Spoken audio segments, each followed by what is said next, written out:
नमस्कार दोस्तों, स्वागत है एक बार फिर से आपका मेरे YouTube चैनल विदाउट म्यूज़िक मंत्रा में। होपफुली आपने थंबनेल देख लिया होगा। आज के इस वीडियो के माध्यम से हम एक नई सीरीज़ शुरू करने वाले हैं, जिसमें केतु महाराज विभिन्न लग्नों में और विभिन्न हाउसेस में जब विराजित होते हैं तो किस प्रकार के प्रभाव, किस प्रकार के परिदृश्य जीवन में देखने को व्यक्ति को मिलते हैं। तो आज के इस वीडियो को शुरू करने से पहले एक छोटी सी रिक्वेस्ट कि यदि फर्स्ट टाइम आप हमारे इस चैनल पर आए हैं तो चैनल को सब्सक्राइब करना ना भूलें और बेल आइकन को भी ज़रूर दबाएं, जिससे आने वाले समय में जब भी केतु महादशा या अन्य कोई वीडियो अपलोड होता है तो उसकी नोटिफिकेशन आप तक पहुंचे और आप वीडियो को तुरंत देख पाएँ। तो आज के इस वीडियो में जैसा कि आप जानते हैं कि केतु महाराज के बारे में हम काफ़ी चीज़ें एलेबोरेट करेंगे। नहीं जानता कि ये वीडियो कितना लंबा होने वाला है, लेकिन अपने माध्यम से जितना ज़्यादा हो सकेगा इस वीडियो के माध्यम से मैं बताने के आपको प्रयास करूंगा कि केतु महाराज जब एक स्पेसिफिक हाउस में होते हैं, जो दृष्टिवत जो उनकी दृष्टियाँ होती हैं उनका क्या प्रभाव रहता है और केतु किस प्रकार का प्रभाव आपको जीवन में दे सकते हैं। तो चलिए शुरू करते हैं आज का वीडियो। देखिए, केतु जब भी किसी भाव में विराजित होते हैं, पहली चीज़ तो अपने माइंड में, दिमाग में आप ये बिठा लें कि जहाँ भी विराजित होते हैं, क्योंकि तासीर मूल जो गुण है केतु का, वो कहीं ना कहीं विरक्ति, वो कहीं ना कहीं अल्पता, रिक्तता से संबंधित है। तो जहाँ भी जिस भाव में केतु विराजित होंगे तो साधारणतया रिक्तता, अल्पता उस स्पेसिफिक घर से संबंधित देते हैं। जो भी एट्रीब्यूट्स उस घर से निकलते हैं उनमें कहीं ना कहीं आपको एक डिससेटिस्फैक्शन या कमी का एहसास होगा। और यहाँ इस वीडियो में जैसे ये मेष लग्न की कुंडली है, मेष लग्न की कुंडली क्यों? क्योंकि जिन लोगों को नहीं पता, यदि आपको ज्योतिष में थोड़ा भी इंटरेस्ट है तो आप जानते होंगे कि जहाँ पे 1 नंबर लिखा है यानी कि मेष राशि बोले या 1 नंबर से धोतक जैसे मेष लग्न को मानते हैं तो उसमें ही आपके केतु विराजित हैं। तो जब भी फर्स्ट हाउस या आपके मेष लग्न में फर्स्ट हाउस में जैसे केतु विराजित हैं तो सामने जो 7 नंबर है यहाँ पे राहु आ जाएंगे। तो यहाँ पे राहु आ जाएंगे क्योंकि दोनों ही एक दूसरे के साथ, आप जानते हैं कि शरीर भेद है, 180 डिग्री पर दोनों आमने सामने रहते हैं। तो पहली चीज़ ये कि हम प्रथम भाव से देखते क्या है। देखिए, प्रथम भाव जो होता है यहाँ से हम देखते हैं खुद की पर्सनैलिटी, हमारी पर्सनैलिटी कैसी रहने वाली है, या जिस भी जातक या जातिका की ये कुंडली है तो किस प्रकार का हमारा एक रूप, सौंदर्य या जिसे बोला जाता है कि आउटलुक कैसी होगी। इसके अलावा सोच कैसी होगी, और उस पर भी विशेषता देखिए ऊपरी हिस्से का मतलब यानी कि मानसिक जो भी मन मस्तिष्क का हिस्सा होता है, जहाँ से हम सोचनीय विचारणीय जो भी चिंता परेशानी की यदि बात करें तब भी हम यहीं से हमें झेलना पड़ता है। और जब भी कोई जीवन में हमें स्टेप लेना पड़ता है तो उसका भी 2 बार सोच के जब हम चलते हैं तो यहीं से उसका डिसीज़न हम लेते हैं, निर्णय हम लेते हैं। यहाँ पर केतु जो हैं फर्स्ट हाउस में विराजित हैं और अकेले विराजित हैं, तो केतु देखिए वैसे भी मंगल की छाया माने जाते हैं, मंगल के समान खुद को समझते हैं, केतु मंगल के समान ही माने जाते हैं। लेकिन ये होगा कब? ये तभी होगा यदि केतु यहाँ पे अच्छे बलाबल के साथ अकेले बैठे हैं। परंतु यदि केतु यहाँ पे अपने किसी मित्र के साथ, जैसे फॉर एन एग्जाम्पल लेते हैं कि जैसे शनिदेव के साथ यदि युति में आ जाते हैं, कंजंक्शन में आ जाते हैं फर्स्ट हाउस में, जहाँ पे केतु हैं वहीं पे शनि विराजित हैं, तो क्या होगा? तो देखिए, अपने जो मूलभूत गुण हैं, जो अपनी एक जिसे बोला जाता है तासीर के विपरीत कार्य करने के लिए भी प्रतिबद्ध हो जाएंगे, क्योंकि जब शनि साथ में आएंगे तो उनके गुणों को संग्रहित करने का प्रयास एक तरह से केतु करेंगे। जब भी शनिदेव साथ में आते हैं, आप जानते हैं कि ये जो डार्क प्लैनेट्स के राजा भी माने जाते हैं शनिदेव, और इस घर में जब केतु के साथ शनि आएंगे तो केतुदेव बोलते हैं कि अब इस घर को आप ही संभालिए, जैसे आप इस घर को चलाना चाहते हैं आप चलाइए। वैसे भी केतु देखिए जब भी किसी ग्रह के साथ आते हैं तो उसे तोलने का एक अबूझ प्रयास करते हैं। मैं हर बार अपने वीडियोस के माध्यम से भी आपको बताता हूं कि सामने वाला ग्रह, सामने वाले का मतलब कि जो भी कंजंक्शन में ग्रह केतु के साथ आता है, क्योंकि हेड होता नहीं है, हेडलेस होते हैं, आप जानते हैं, धड़ का हिस्सा होता है, तो केतु एक प्रयास करते हैं अपनी जो एक इंट्यूशन पावर है उसके थ्रू कि जो सामने वाला ग्रह है क्या मुझसे वो भारी है, यानी कि मुझसे पावरफुल है। यदि वो शक्तिशाली ग्रह हो तो केतु उससे दंभित रहते हैं, यानी कि दबे हुए रहते हैं। वहीं यदि उनसे कोई निर्बल ग्रह सामने आ जाता है तो उसे दंभित करने का प्रयास करते हैं। बोलने का मतलब है कि समय के अनुसार केतु जो हैं वो परिवर्तन करते भी हैं और देते भी हैं। अपनी डार्क प्लैनेट्स की लॉबी के जैसे किंग जो शनि हैं वो साथ में आते हैं, तो उनके जो भी मूलभूत गुण हैं उन्हें ग्रहण करने का, और ना सिर्फ ग्रहण करने का बल्कि उन्हें बढ़ाने का भी प्रयास केतुदेव यहाँ पे फर्स्ट हाउस में करेंगे। आप जानते हैं, जैसा मैंने आपको बताया कि केतु जो है वो हेडलेस हैं, यानी कि दिमाग का हिस्सा नहीं है, और साथ में मोक्ष का परिचायक भी केतु को माना जाता है। मोक्ष का परिचायक क्यों, आप ये भी सोचिए। देखिए, मोक्ष का परिचायक इसलिए क्योंकि केतु जो हैं वो ज़्यादा सोचेंगे नहीं। धर्म पथ पर चलना है, किसी ने बोल दिया, उनकी बात ग्रहण कर ली। ग्रहण कब होगी, जब अपनी ही लॉबी के या तो प्लेनेट आ जाएंगे या सामने वाला प्लेनेट यदि शक्तिशाली है तो उसकी कही हुई बातें, उसका जो एक एजेंडा होगा उसको फॉलो करने का कार्य केतु यहाँ पर करेंगे, क्योंकि ज़्यादा सोच विचार तो करना ही नहीं है। ऐसी स्थिति में आप जानते हैं कि एक्सट्रीम लेवल के जो आध्यात्मिक संत बोलें या महापुरुष होते हैं वो यहाँ पर केतु के प्रभाव से देखे जाते हैं। इसके अलावा यदि व्यक्ति गलत राह पर अग्रसर हो जाए, यानी कि कोई ऐसा प्लैनेट आ गया जिसने केतु को दंबित कर दिया, तो ब्रेन वॉश जैसी स्थिति हो जाती है। जितने भी टेररिस्ट होते हैं उनको कहीं ना कहीं आपराधिक गतिविधियों के लिए, किसी ने कहा कि जाओ सुसाइड कर लो तो सुसाइड तक भी कर लेते हैं। यहाँ तक कि किसी को मारने के लिए कहा जाए तो बिना अपना भला बुरा देखे जो है वो वैसी गतिविधियों में व्यक्ति संलिप्त हो जाता है। देखिए, वाइस वर्सा सिचुएशन है, यहाँ केतु की बात हो रही है, लेकिन यदि राहु की बात की जाए और उसको टेररिस्ट एक्टिविटीज़ से जोड़कर देखा जाए तो वो जो आतंकवादी होगा वो पहले अपना भला सोचेगा, यानी कि जब भी ऐसी कोई गतिविधि की है तो उसके पश्चात अपना बचने का क्या तरीका होगा, ये राहु का सोचने का तरीका है। लेकिन केतु जो है वो बाद में देखा जाएगा। सबसे पहले जो उनके स्वामी हैं या जिससे आदेश प्राप्त हुआ है वैसा ही कार्य करने के लिए केतु जाने जाते हैं। तो बहुत ही एक तरह से बोला जाए तो लॉयल भी माना जाता है। तो इन सिंपल वर्ड्स यदि बोला जाए कि बिना सोचे विचारे दूसरे के आधार पर कार्य करने वाले व्यक्ति को एक जो प्रभावित करने की क्षमता होती है वो केतुदेव में होती है, क्योंकि बुद्धि तो है ही नहीं। इसके अलावा देखिए, केतु जो है उनको पताका या धर्म ध्वजा के रूप में भी जाना जाता है, और यदि पौराणिक ग्रंथों के हिसाब से कहा जाए तो मत्स्य अवतार को भी केतु से जोड़कर देखा जाता है। इसीलिए आप जानते हैं कि जब भी केतु की महादशा चल रही हो, अंतर्दशा चल रही हो, तो उस दौरान चाहे ध्वजा से संबंधित हो या मत्स्य अवतार होने के कारण मछलियों को दाना या आटा डालने की जो सलाह दी जाती है, उनकी रेमेडीज़ भी कहीं ना कहीं यहीं से निकलती हैं। तो हर जो आपको गतिविधि या कोई उपाय बताया गया होता है उसके पीछे कोई ना कोई मूलभूत कारण होता है। तो इस बात का आप ध्यान रखें, क्योंकि कोई भी रेमेडीज़ वगैरह इस प्रकार नहीं बताई जाती, उनके पीछे कोई ना कोई लॉजिक होता है। मैंने अपने देखिए बार बार वीडियोज़ के माध्यम से आपको बार बार बताया हुआ है कि यदि आप संबंधित ग्रह, यहाँ पर तो केतु की बात हो रही है, लेकिन कोई भी चाहे राहु हो, शुक्र हो, शनि हो, मंगल हो, कोई भी ग्रह हैं यदि उनकी जो एक मूलभूत तासीर है या गुण है उनके साथ तालमेल बैठाते हुए यदि आप चलते हैं तो ज़्यादा समस्याओं का, ज़्यादा परेशानी का जीवन में आपको कोई सामना नहीं करना पड़ता। अब यहाँ पे देखिए, जैसे लगन यानी कि फर्स्ट हाउस में आपके केतु हैं, तो शरीर से संबंधित पहली बात, जैसे मैंने आपको बताया कि केतु जहाँ बैठेंगे वहाँ पे देखिए रिक्तता ही देंगे, तो होगा क्या। ऐसे जो जातक या जातिकाएँ होते हैं वो एक्सट्रीमली हैंडसम या सच संवर कर ब्यूटीफुली अपने आप को, जैसे जो अपनी देह है उसको, क्योंकि देखिए पर्सनैलिटी का है तो कई बार बहुत ज़्यादा सच संवर कर रहेंगे और कई बार अब बिल्कुल उसके विपरीत रहेंगे। इन सिंपल वर्ड्स यदि कहा जाए तो इस प्रकार की सच संवर कर, कभी एक दिन बहुत सच संवर कर रहे और दूसरे ही दिन जो है उसके टोटली विपरीत, कोई अपनी साज सज्जा का ध्यान नहीं है, बाल बिखरे हुए हैं, उनकी पर्सनैलिटी कहीं ना कहीं प्रभावित होगी। इसके अलावा देखिए, छाया ग्रह होने के कारण आप जानते हैं कि खुद का इनका कोई एग्जिस्टेंस नहीं है, चाहे केतु हो या राहु हो। तो केतु जो हैं अपने आप को मंगल तुल्य मानते हैं और राहु जो हैं अपने आप को शनि तुल्य मानते हैं। मंगल तुल्य होने के कारण देखिए जो बेसिक तासीर है उनमें, दोनों में, राहु और केतु में ज़मीन आसमान का फ़र्क है। राहु जहाँ पे बहिर्मुखी यानी कि जितनी भी भौतिक वस्तुएं, जितनी भी मटेरियलिस्टिक चीज़ें, या यूँ कहें कि वर्ल्डली जितनी भी थिंग्स होती हैं, उनकी तरफ राहु का एक विशेष आकर्षण होता है। और चाहिए एंडलेस डिज़ायर से बोला जाता है, वो भी कहीं ना कहीं राहु देते हैं। हाइट्स ऑफ एम्बिशंस, आपकी एम्बिशंस ही इतनी हाई फाई हैं और इतनी एंडलेस हैं कि जिनका कोई अंत नहीं है, ये जो देते हैं ये भी राहु देते हैं।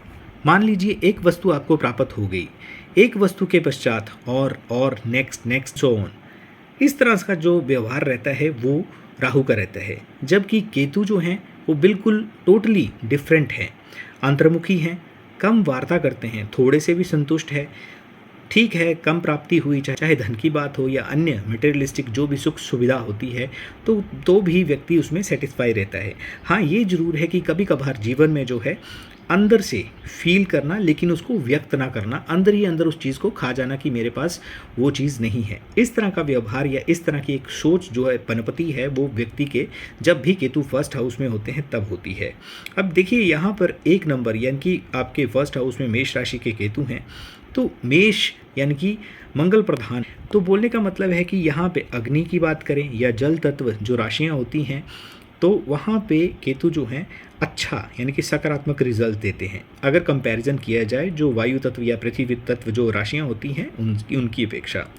एक और बात है केतु महाराज की, यदि युति में केतु देव जो हैं अपने मित्र के साथ आ जाएं, जैसे शुक्र के साथ आ गए, शनि के साथ आ गए, राहु के साथ नहीं आ सकते क्योंकि राहु देखिए सामने होंगे 180 डिग्री पे। इसके अलावा बुध के साथ यदि आते हैं तो सामने वाले ग्रह का जो एक एजेंडा होता है उसको ज़्यादा प्राथमिकता केतुदेव यहाँ पर देते हैं। और जो उनकी लॉबी का भी हो और अपनी पसंदीदा श्रेणी में भी आता हो, तो उसके जो गुण हैं उनको केतुदेव यहाँ पे 1, 2, 4 गुना नहीं बल्कि कई गुना बढ़ा देते हैं। शनि के साथ आने पर शनि के जो कारकत्व या एजेंडा होगा वो भी शनि से संबंधित गुणों में अधिकायत करेगा।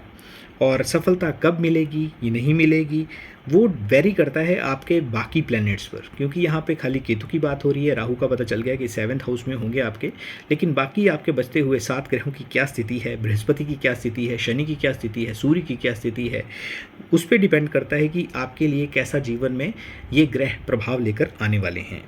इसके अलावा देखिए संबंधित ग्रह जो है उसको बली कर देते हैं, ज़्यादा बली कर देता है, मैनिपुलेट नहीं करता, क्योंकि मैंने जैसे पहले आपको बताया कि ज़्यादा सोचना समझना है ही नहीं, कैलकुलेशन ज़्यादा करनी ही नहीं है, जो हो रहा है सही हो रहा है। यदि सामने वाला अपने से हावी कर रहा है यानी कि हावी है, बली है ग्रह, तो उसके एजेंडे को फॉलो करना है, और यदि सामने वाला कमज़ोर या निर्बल ग्रह है तो अपने एजेंडे को फॉलो करना है, वो भी तब यदि अकेले यहाँ पर केतु विराजित हैं। यदि सामने वाला ग्रह जो है दंभित कर रहा है तो उसके प्रति अटूट श्रद्धा रखनी है, उसके प्रति ही युति में आए हुए ग्रह के साथ केतु बनाकर चलते हैं। तो फर्स्ट हाउस में केतु होने के कारण एक तो देखिए पर्सनैलिटी में विरोधाभास होगा जो मैंने आपको बता दिया। सेकेंडली ऐसे लोग जो हैं जल्दी ही किसी की बातों में भी आ जाते हैं, और बातों में जो आने का एक सिलसिला है, एक तो देखिए पर्सनैलिटी वाइज यानी कि 50% तो यहाँ पर केतु ने बैठकर कार्य कर दिया, लेकिन ये बात 100% इस बात पर निर्भर करती है कि यदि इस घर का स्वामी, तो इस घर के स्वामी कौन है, 1 नंबर यानी कि मेष राशि, और इसके स्वामी मंगल देव। तो इस घर के स्वामी जो मंगल देव हैं यदि अच्छी अवस्था में हो या अच्छी डिग्री में हो, अच्छे हाउस में हो, तो ये जो स्थिति है, ये जो कंडीशन है, ये निरस्त हो जाएगी। मान लीजिए एग्जाम्पल लेते हैं कि यदि इस घर के स्वामी यानी कि जो फर्स्ट हाउस है यहाँ पे 1 नंबर है, इसके स्वामी बने मंगल देव, और यहाँ पे उच्च के होकर मकर राशि में मंगल देव बैठ जाते हैं, तो ऐसी स्थिति में क्या होगा? तो ऐसी स्थिति में देखिए निश्चित तौर पर प्रथम भाव जो है वो एक्सट्रीमली पावरफुल कर देंगे मंगल देव जो हैं। हाँ, ये जरूर होगा कि फिर भी व्यक्ति कहीं ना कहीं अंतर्मुखी जरूर होगा, और केतु के प्रभाव के कारण एक मेडिटेशन करना या अकेले समय बिताना उसमें इंटरेस्टेड होंगे, कंफर्टेबल होंगे व्यक्ति और इन्जॉय करेंगे। अब ऐसी ही स्थिति हो यानी कि मंगल यहाँ पे विराजित हों और साथ में केतु के साथ यदि शनिदेव विराजित हो जाते हैं, तो जैसे मैंने पहले बताया कि चाहे मंगल का प्रभाव यहाँ पे पड़ रहा था कि राशि के स्वामी होने के कारण और अच्छी अवस्था में उच्च यानी कि बलाबल के साथ बैठे हुए थे, लेकिन यदि यहाँ पे शनि विराजित हो जाते हैं जो कि इनके ही यानी कि केतु की ही लॉबी के हैं, और ना सिर्फ लॉबी के हैं बल्कि डार्क प्लैनेट्स की जो लॉबी होती है उसकी किंग यानी कि राजा भी हैं, तो यहाँ पे केतु मंगल को भूल जाएंगे और जो शनि का एजेंडा है, शनि के जो गुण हैं उनको ज़्यादा फॉलो करेंगे। फिर क्या होगा? फिर ये होगा कि ऐसे व्यक्ति की जो पर्सनैलिटी है उसमें कहीं ना कहीं, चाहे रंग रूप की बात करें, हाइट की बात करें, तो लंबा कद लिए हुए, बहुत ज़्यादा मोटे ना बहुत ज़्यादा पतले, इस तरह का शारीरिक एक संरचना होगी, बनावट होगी। इसके अलावा शनि से संबंधित जो गुण रहते हैं यानी कि थोड़ा सा शारीरिक यदि कहा जाए तो सांवलापन लिए हुए, अत्यंत मेहनती होंगे। यानी बोलने का मतलब ये है कि केतुदेव जिसके साथ युति में आएंगे वैसे ही हो जाएंगे, शनि, शुक्र, बुध, और वैसे गुणों में वृद्धि करेंगे। डार्क प्लैनेट्स का साथ इन्हें वैसे भी पसंद है और लाइट साइड से ये बचते हैं। देखिए देव ग्रहों से ये बचते हैं। हालांकि बहुत हास्यास्पद या एक हैरानी वाली ये बात है कि केतुदेव खुद को तो जैसे मंगल की छाया भी मानते हैं और मंगल तुल्य खुद को एक उनको फॉलो करते हैं कि मैं भी मंगल तुल्य हूँ, और उसमें कोई डाउट भी नहीं है। जहाँ पे देखिए जो मंगल का क्रोध यदि 10 है तो केतु का क्रोध 100 है। हालांकि वो बार बार सामने नहीं आता, लेकिन जब भी होता है तो अत्यंत विध्वंसकारी माना जाता है। तो एक तरफ बहुत ही हास्यास्पद स्थिति है कि डार्क प्लैनेट से केतुदेव बचते हैं, लेकिन बनना उनकी तरह या खुद को एक प्रेजेंट या रखते स्वयं को मंगल के तुल्य ही हैं। अब जैसे मैंने आपको शनि का यहाँ बताया, यदि फर्स्ट हाउस में ही केतु के साथ मंगल आ जाते हैं तब कैसी स्थिति होगी। देखिए, ये जो स्थिति होगी यानी कि मंगल और केतु का जो योग होगा, ये उतना सेटिस्फैक्ट्री नहीं रहता, क्योंकि इसका मूल कारण ये है कि मंगल इनकी लॉबी के नहीं। पहली चीज़ तो ये होगी, लाइट साइड के प्लैनेट हैं। सेकेंडली देखिए, मंगल स्वराशिगत हो जाएंगे, तो मंगल अपने लिहाज से तो सही है, लेकिन जो अपनी पर्सनैलिटी होगी उसमें कहीं ना कहीं मंगल के साथ केतु होने के कारण जो एक एग्रेशन का भाव है, व्यक्ति का जो एक व्यवहार है, सिंपल बात भी करेंगे तो एक चुभने वाली लगेगी किसी को, सामने वाले को एग्रेशन, एक वाणी में उग्रता बहुत ज़्यादा बढ़ जाएगी। शनि होंगे तो वैसे गुणों की अधिकायत होगी, और मंगल होंगे तो इस तरह का प्रभाव यहाँ पे देखने को मिलेगा। अब जैसे मैंने आपको बताया कि केतुदेव जो हैं वो जल तत्व और अग्नि तत्व जो राशियाँ होती हैं उनमें कहीं ना कहीं पॉजिटिव या सकारात्मक रिजल्ट्स देते हैं। लेकिन 2 राशियाँ होती हैं मंगल की, आप जानते हैं, मेष और दूसरी वृश्चिक। तो इन दोनों में यदि कंपैरिजन किया जाए तो ज़्यादा जो कंफर्टेबल रहते हैं केतुदेव वो वृश्चिक राशि में रहते हैं। ऐसा क्यों? क्योंकि इसका जो मूल कारण ये है कि देखिए, वृश्चिक राशि जल तत्व प्रधान है, तो कहीं ना कहीं इमोशन से जुड़ा हुआ होने के कारण और एक अध्यात्म से जुड़ाव या स्पिरिचुअलिटी से जुड़ाव होने के कारण, और इसके अलावा देखिए गुप्तता यानी कि रहस्यमय, और केतुदेव भी वैसे ही हैं। तो बहुत से ऐसे साइन हैं जो वृश्चिक राशि के साथ इनके मैच करते हैं, इनकी सिमिलैरिटीज़ काफ़ी हैं। तो इसी तरह से केतु यदि गुरु के साथ युति में आ जाएं या दृष्टिवत यदि संयोग होता है, यानी कि 9 नंबर की राशि हो और उसमें केतुदेव हों, तो विशेषतः इंसान चाहे स्वयं से यदि चाहें या ना चाहें, असर होता है इंसान जीवन में अपनी जो स्पिरिचुअल एडवांसमेंट होती है उसकी तरफ। व्यक्ति को पता भी नहीं चलता कि जो एक स्पिरिचुअल हमारी ग्रोथ है या एडवांसमेंट है, उसकी तरफ केतुदेव कैसे इतनी जल्दी लेके चले गए। जैसे मैंने आपको ये बताया कि केतुदेव जहाँ पर बैठते हैं उस घर से संबंधित रिक्तता लाते हैं।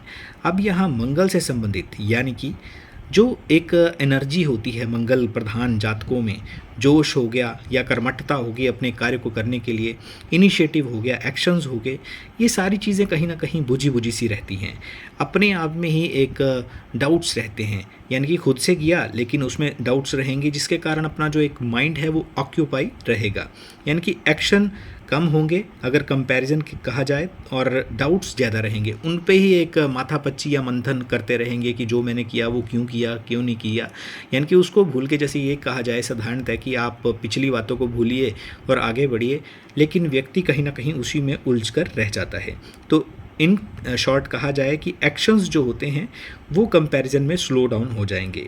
यदि हेल्थ, क्योंकि देखिए पर्सनैलिटी है तो ओवरऑल हेल्थ की भी बात करनी पड़ेगी, तो हेल्थ की यदि बात करें तो स्पेशली ऊपरी हिस्सा, तो कहीं ना कहीं ऊपरी हिस्से में चोट का निशान हो सकता है, सर में बचपन में लगी हुई किसी चोट का। इसके अलावा सर दर्द होना, सीवियर पेन होना, हेडेक जिसे बोला जाता है कि माइग्रेन का दर्द होना, इस तरह की समस्याएं, या नर्वस सिस्टम में भी कहीं ना कहीं दिक्कत परेशानी का सामना व्यक्ति को करना पड़ता है। कंसंट्रेशन की यदि बात करें तो कहीं ना कहीं एकाग्रता, कंसंट्रेशन भी प्रभावित होती है। मंगल के कारण जो व्यक्ति में एक विल पावर होनी चाहिए, क्योंकि जो मंगल से संबंधित गुण हैं, क्योंकि राशि यहाँ पे मंगल की है, उसमें रिक्तता होगी। जो एक फाइटर स्किल, अंततोगत्वा व्यक्ति संघर्ष करता रहता है, मंगल प्रधान जो होता है, उसमें क्षीणता देखी जाती है, उसमें कमी करेगा, क्योंकि केतु जहाँ पे विराजित होते हैं उस राशि से संबंधित, उस घर से निकलने वाले एट्रीब्यूट से संबंधित कमी आपको देगा ही देगा। अब बात करते हैं संबंधित दृष्टियों की। देखिए, केतु की 3 दृष्टियाँ होती हैं, 5वीं, 7वीं और 9वीं। तो केतु की जो पहली दृष्टि है, यानी कि जो यहाँ पे 1 नंबर लिखा है, यदि यहाँ से आप जो पहली दृष्टि यानी कि 5वीं दृष्टि है वो काउंट करेंगे तो 1 2 3 4 5, यानी कि 5th हाउस पे ये इनकी दृष्टि पड़ेगी। यहाँ पे सिंह राशि है, और देखिए ये जो भाव है, ये जो घर है, ये हमारी शिक्षा से संबंधित है, एजुकेशन से संबंधित ये घर है। इसके अलावा जो किड्स यानी कि हमारी जो संतान है उसका ये घर है। अकस्मात होने वाले जो धन लाभ हैं या किसी भी प्रकार का आपको कोई लाभ होता है उसका ये घर है, और इसके अलावा प्रेम संबंधों का भी ये घर है। तो सबसे पहले बात करें यदि एजुकेशन के संबंध में, तो देखिए दृष्टिवत संयोग होगा। यहाँ पे पहली चीज़ ये जरूर देखना पड़ेगा कि सूर्य की स्थिति कैसी है, लेकिन जो साधारण देखने में आता है कि केतु की जो ये दृष्टि रहती है उसके प्रभाव में कहीं ना कहीं जो अपनी एजुकेशन होती है उसमें रुकावट आती है। अब रुकावट किस तरह से आती है? देखिए, रुकावट जो है वो 4 तरह से आएगी। पहला, जो रुकावट का एक फेस बनता है, एक कारण बनता है, वो इस तरह से कि या तो पढ़ाई जो है वो बीच में ही छूट गई, एजुकेशन बीच में छूट गई। सेकंड जो कारण बनता है वो इस तरह से कि आपने एजुकेशन ग्रहण की, लेकिन आपको जो मन मुताबिक जो आप ग्रहण, जैसे कई छात्र होते हैं या बच्चे होते हैं जिनको साइंस पढ़ना बहुत अच्छा लगता है या कॉमर्स पढ़ना बड़ा अच्छा लगता है, तो वो आपको अपनी मन की इच्छा के अकॉर्डिंग जो है आपको वो स्ट्रीम नहीं मिल पाया। ये दूसरा यहाँ पे एक तरह से बाधा आती है। तीसरी जो बाधा आती है, जैसे कोई कोर्स यदि 2 साल का है तो उसमें उससे डबल यानी कि 2 या 3 साल लग गए, यानी कि जितने टाइम में वो कोर्स आपका कंप्लीट होना चाहिए था, जो एजुकेशन कंप्लीट होनी चाहिए थी, वो उतने समय में नहीं हुई। ये 3 हो गए जो बाधा के मैंने आपको कारण बताए। और चौथा, एंड ऑफ द डे, जब आपका धन कमाने का समय आता है, क्योंकि व्यक्ति शिक्षा भी तभी ग्रहण करता है कि कहीं ना कहीं उसे धनोपार्जन करने में समस्या जीवन में ना आए। तो जो धन की स्थितियाँ बनती हैं उसमें दिक्कत ये होती है कि उसमें आपकी फील्ड ही चेंज होगी, यानी कि आपने जिस संबंधित यानी कि जिस विषय से संबंधित आपने एजुकेशन ग्रहण की थी उसका प्रयोग नहीं हो पाया। आप थे तो इंजीनियर, लेकिन गवर्नमेंट सेक्टर में आपका एग्ज़ाम क्लियर हुआ और आप एक क्लरिकल जॉब कर रहे हैं बैंक में, तो इस तरह से आपकी इंजीनियरिंग जो है उसमें काम नहीं आई। तो इस तरह की एक बाधा की स्थितियाँ उत्पन्न होती हैं। इसके अलावा यदि संतान की बात करें तो देखिए, संतान जो है, संतानोत्पत्ति में भी बहुत दिक्कत का सामना करना पड़ता है।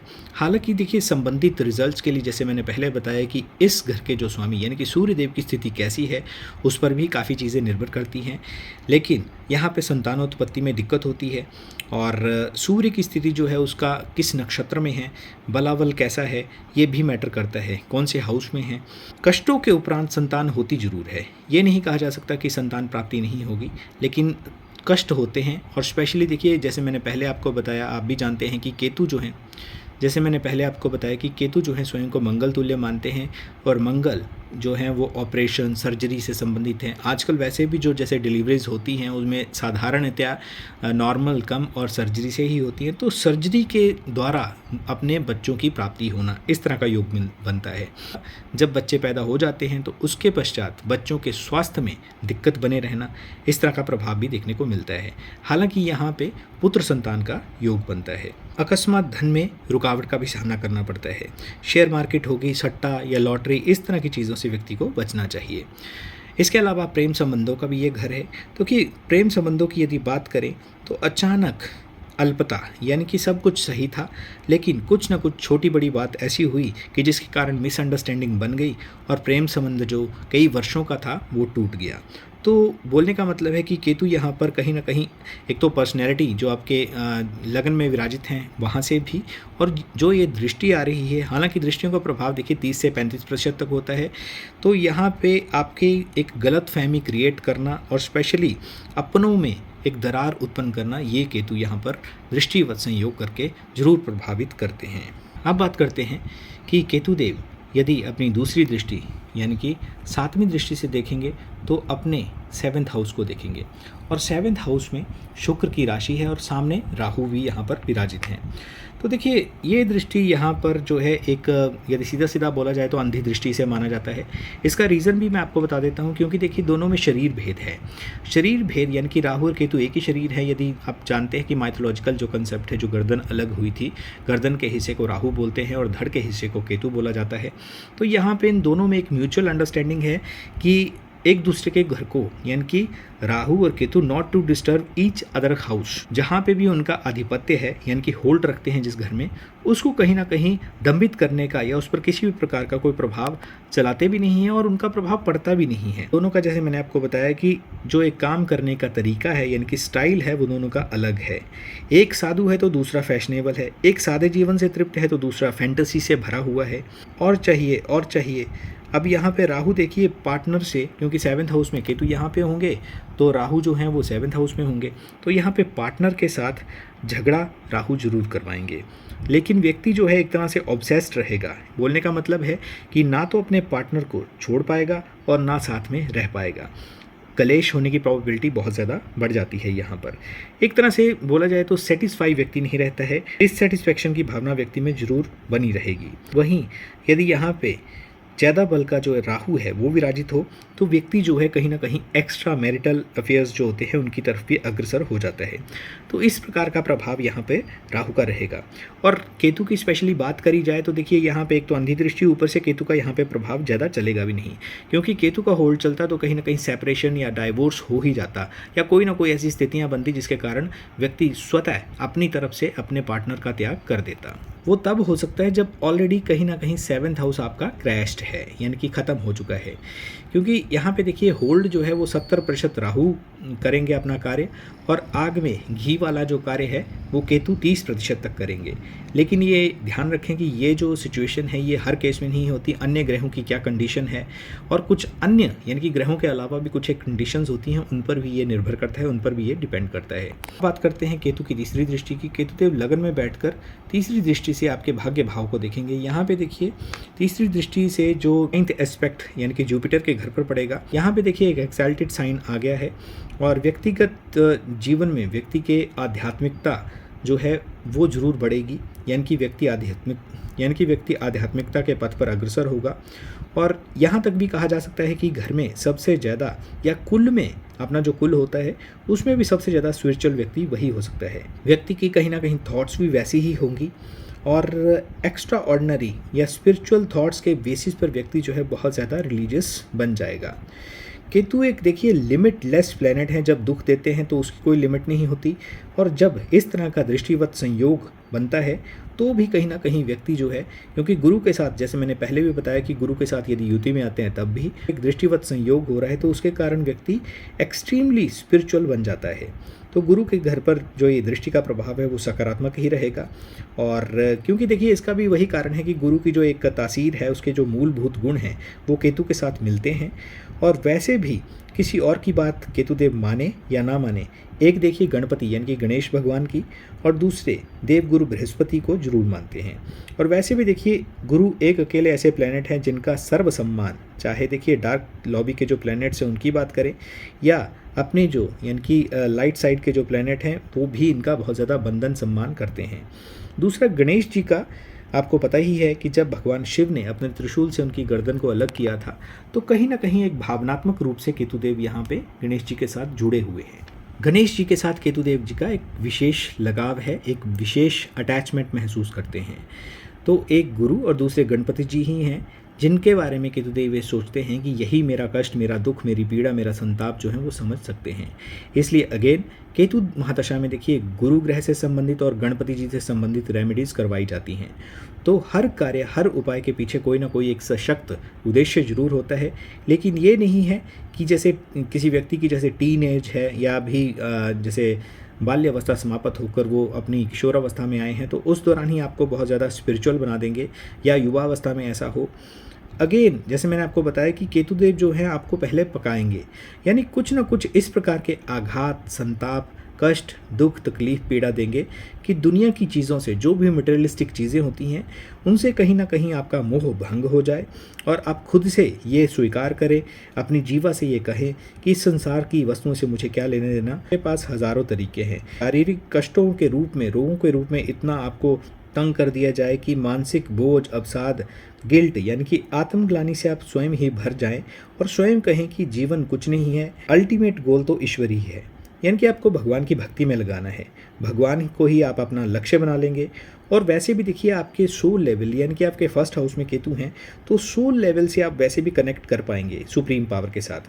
जो आपके चाहे पेरेंट्स हों, आपके चाहे पति पत्नी हों, वो नहीं समझ पाएंगे, ना तो देखिए आपके वो वर्ड्स को पकड़ पाएंगे और ना ही आपकी भावनाएं समझ पाएंगे। इसके अलावा देखिए केतु की जो ये 9th हाउस पर दृष्टि है, तो धर्म का भी ये भाव है। तो दूरस्थ स्थान पर तीर्थ यात्राएं कहें या धार्मिक यात्राएं केतुदेव यहाँ पर दे सकते हैं। पवित्र नदियों में जाने कितने स्नान के आपको मौके मिल सकते हैं। स्पेशली यदि केतु की महादशा और अंतर्दशा चल रही हो तब भी इस प्रकार का प्रभाव देखने को मिलता है। ऐसे लोग आपके निकट संबंधी हो सकते हैं, आपके पास पड़ोस के हो सकते हैं, नानी, मौसी, बुआ या बहन के संपर्क में आप आ जाएंगे अपने आप, जिनके माध्यम से आपकी जो एक स्पिरिचुअल यात्रा है वो शुरू होगी। अल्टीमेटली आपको केतुदेव इसी पथ पर ले आएंगे। ओवरऑल देखिए भगवान, ईस्ट, ब्लेसिंग, आध्यात्मिक उन्नति के सापेक्ष में यदि कहा जाए तो ये दृष्टि बहुत ही अच्छी है। पिता का भी ये घर है। तो देखिए, पिता से परामर्श की यदि बात करें या सही राह दिखाने के लिए भी पिता एक आपके लिए सहायक सिद्ध होंगे। किसी न किसी कारणवश, चाहे वो शिक्षा का कारण हो, जॉब का कारण हो, व्यवसाय का कारण हो या विवाह इसका कारण बने, पिता से दूरी समय अंतराल पर बनती रहेगी। तो दोस्तों, ये था एक संपूर्ण चर्चा। केतु यदि आपके फर्स्ट हाउस में है तो इस प्रकार का प्रभाव आपको देखने को मिलता है। आई होप कि आपको वीडियो अच्छा लगा होगा और ये नई सीरीज़ मैंने शुरू की है। आई होप कि आप इसको पसंद करेंगे और फैमिली और फ्रेंड्स के साथ और स्पेशली केतु से प्रभावित लोगों के साथ इस वीडियो को ज़्यादा से ज़्यादा आप शेयर करें। वीडियो देखने के लिए आपका बहुत बहुत आभार, बहुत बहुत धन्यवाद।